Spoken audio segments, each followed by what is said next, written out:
अबे साले बैगन खोल कर तो देख, मैं तेरी हवेली को बूचड़ खाना बना दूंगा।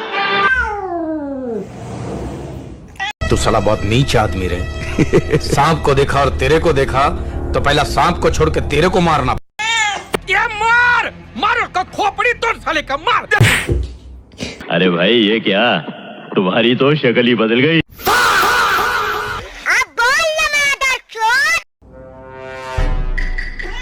हम जिंदा हैं। बड़े खतरनाक लोग हैं। उसका कारण नरेंद्र मोदी है।